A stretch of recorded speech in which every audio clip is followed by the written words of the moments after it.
Welcome to Soccer Talk, a podcast about soccer in Iowa, presented by Kick It Forward. Kick It Forward is a local nonprofit organization that strives to be a positive disruptor to the Iowa soccer community. You kind of confused me here, Ben. Among other things, we promote accessibility, diversity, and integration at a grassroots level. Check out our website at www.kifsoccer.com or look us up on social media.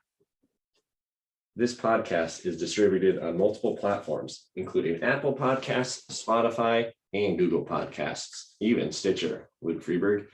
Plus, you can watch it on YouTube. Make sure to rate and subscribe so you do not miss any future episodes. We're your co-hosts, Ben Brackett and Blake Sievers, and we are here to talk soccer. That's right, Ben. All soccer, all the time. Welcome to the show.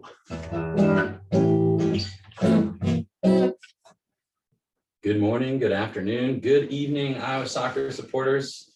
We are back here at Soccer Talk. I'm your co-host, Ben Brackett, with my good buddy, Blake Sievers. Sibo, what up? Man, it's like we've never done this before. What are we on, episode 170? Okay. Yeah, so at the intro there, Blake just forgot his lines or couldn't read. I'm not sure what happened, but it's all good. We're here. Yeah, check us out on YouTube because you can see what just happened. Normally we keep the intro summary in between us, and you grabbed it and read it, so I couldn't see it, but that's all right. It's because I couldn't see it from how far away it was. Anyway. Yeah, we got the Drake jersey in the back, Drake scarf on display. That's because we saw the Drake women play in their last regular season game of the year against University of Northern Iowa. It's a in-state battle, and it was an important one for both squads. Yeah, tournament, Missouri Valley Conference tournament seeding on the line, where they went for UNI, and then Drake needed a result and some help from some other ones to actually get in the tournament. Well, if you look at their records alone, the University of Northern Iowa is 6-9-2. And Drake is 7-6-5. So they've kind of got a mixed bag of results all year. But the important piece is that in the conference, UNI is 3-4-1, and Drake is 2-3-3. So that put Drake in a position where they had to win to make the tournament. And for UNI, they were trying to secure a higher seed, hopefully. Yeah, exactly. I think UNI was able to go seeds 3, 4, or 5, and then Drake was 5th or 6th, something like that. Yeah, needed to win and needed a little help from some of their other conference foes. And I mean, I guess without spoiling it, they were able to, things went their way, and it'll be really interesting because not only did they play a pretty competitive match last night, but they get to turn around and play each other in the conference tournament. And I think for a team like either of these teams, even if they've gone undefeated or had a really good year in the conference, winning the conference tournament is basically the way to the NCAA tournament for a lot of these smaller conferences, right? Like, absolutely. Yeah, it's one bid league, and whoever wins the tournament is going to get the bid. Right. So for Drake, I got to assume they're pretty excited that their season has been extended, and UNI will want a little bit of revenge. I would imagine. I think that we should probably talk about the game a little bit. Yeah, let's talk about our favorite thing ever, though, weather report. I was going to say we can't go any further because it was some of I've actually jinxed this because I don't know if you read the recap that's getting posted for the Grandview game of the week, but I talked about how the weatherman has picked some great games for us to go to as far as weather goes, but then the weatherman has really let us down recently. Yeah, we went from about as good as it could have been down at County the other day watching Grandview to about as cold, miserable, rainy as the opposite end of the spectrum over at Drake Stadium. So yeah, it was there you go. I just basically told them, right? It was 45 degrees, maybe about 20-mile-an-hour winds. What was it feels like, Blake? The feels like was 33. So like it was definitely not balmy, that's for sure. It was not balmy. It was rainy. It was, yeah. So I mean, but it was a classic college game in that sense too, right? Because this time of year, you're not going to get much better weather, or you do, you're lucky. So that's just one of those things you play through. Playing on the turf probably makes it a little bit easier for him, but the ball gets zipping around, and it's certainly no fun to go to ground on the turf when it's really wet and cold. Yeah, there's actually kind of a cool little atmosphere.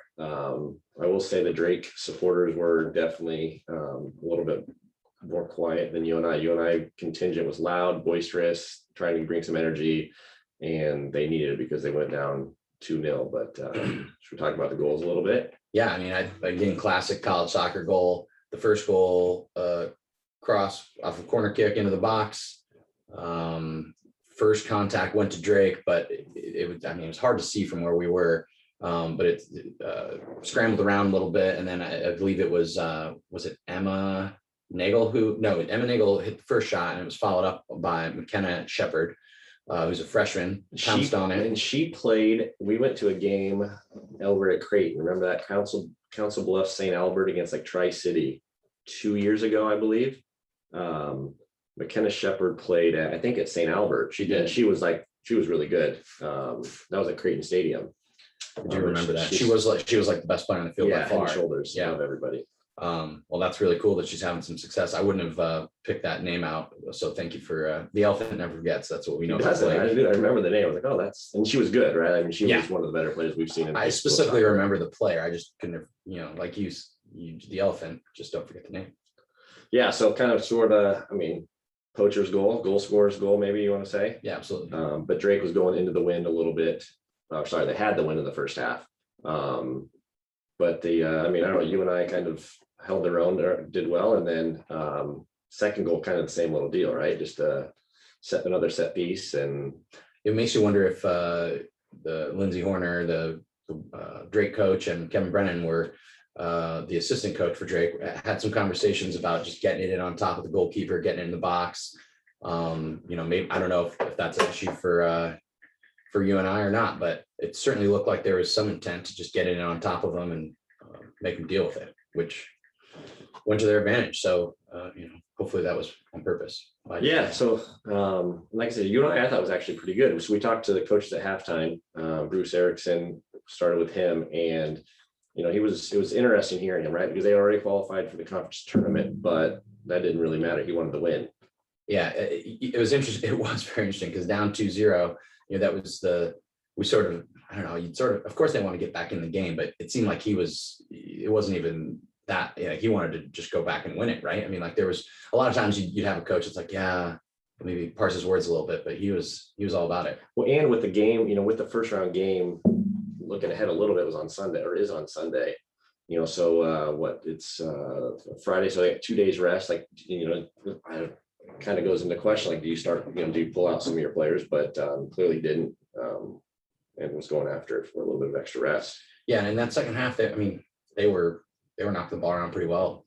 Who was actually pretty good too? So we had her in studio, Ashley Harrington from Ankeny.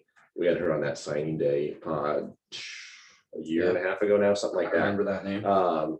She played up top for UNI, and I thought was dynamic and created some dangerous chances. And then there's a freshman number 9 for UNI who was dangerous as well. Drake doesn't provide rosters. We win that one at county, but she was good for UNI, and Drake's back line was pretty good. But so let's go back to halftime, Ben. So we made number 9 for UNI, Lauren Heinz. Okay.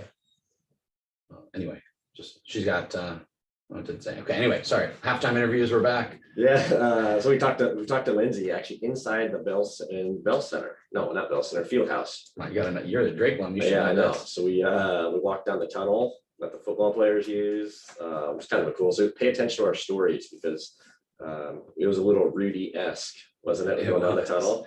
It was. Yeah. We love a walk and talk too. So that was good. And it was warm in the fieldhouse. Sure was. Yeah. So what did you make of Lindsay's halftime remarks, Blake? It was interesting because we talked about how they gave UNI a couple chances just off set pieces for silly, needless fouls around the penalty area, and to make UNI a little more dangerous than they were from the open play. And then we obviously talked about the result and how it plays in, how it plays to them, and like how they were scoreboard watching, getting updates from I think was it Missouri State, Evansville, or another game that was going on in the Valley that depended on result-wise, depending if they were going to make the tournament or not. Yep. And so we went out there in the second half, and I mean, for all the sort of the both teams really wanting to get after it and secure the win in some fashion, it was it was a quiet second half. No goals. Correct. Yeah, from the goal point of view, right? Yes. And one thing I thought, it's like Libby Helverson, we saw her sister, right, is on this coaching staff. Correct. She has been, I don't know, she scored, I think, quite a few goals and was not as impactful as I was expecting.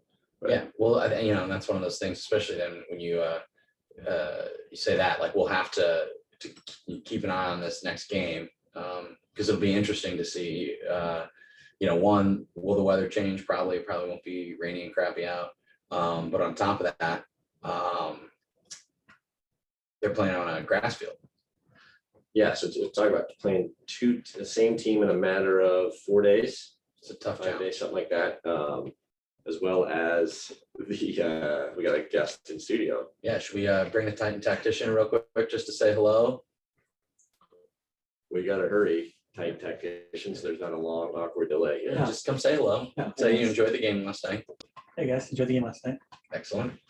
Drake women. What's that? Drake women. Yeah, Drake women game. Good game. Saw the first 2 goals in the first half. And then you had you bounced. It was a little too cold and rainy for you, but that's all right. So Yeah. We were just talking back to the podcast, big rematch on Sunday. It'll be interesting tactics, how they change, if at all, for both sides. That's one of those things. Occasionally you'll hear players and coaches or parents, complain that they have to play the same team twice. I think it just adds that sort of like extra layer of intrigue to it, because like if you're, as an example, you're a striker, and you've just gotten put in somebody's back pocket all game, like you're talking, hey, Libby Helverson you didn't think she played the way you would expect her to. So she's now got that in the back of her mind, and maybe it was because somebody on the other team was maybe they had tactically done something, or she's going to now think about that for 2 days, 3 days straight, and then come out all fired up most likely.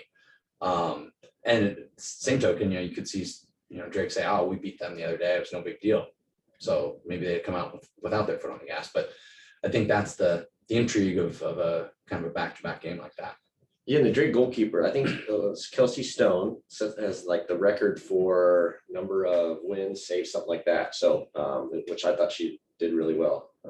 Also, especially in those difficult conditions when it's wet, ball skipping all over the place. Yeah, absolutely. Yeah, so definitely will be interesting to follow that game coming up here. Yeah, so again, jump on our Insta stories when we post it, because we'll throw the coach interviews up, a little weather report, a little in-game. Well, we provided an in-game update, I think, at like 60th minute when it was still 2-0. Yep. But it was good. It was fun. What else do you want to say, Ben? Well, we're back on. We're sticking with game of the week theme. We're hoping that next week we're going to get to see a playoff game, correct, from the American Rivers Conference. Otherwise we're just grinding away here at the studio, working on plans for 2022, trying to line up some mini pitches.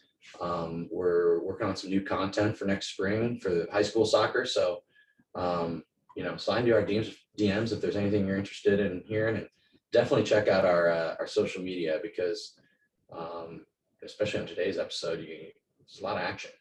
Yeah. So October player of the month, get that in.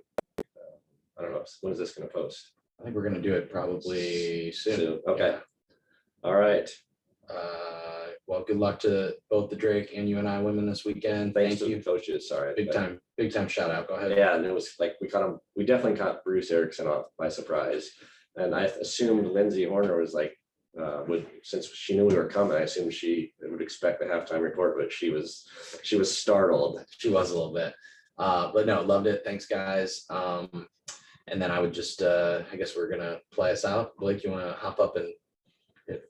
Yep, I will. Okay. Get it going. Slow.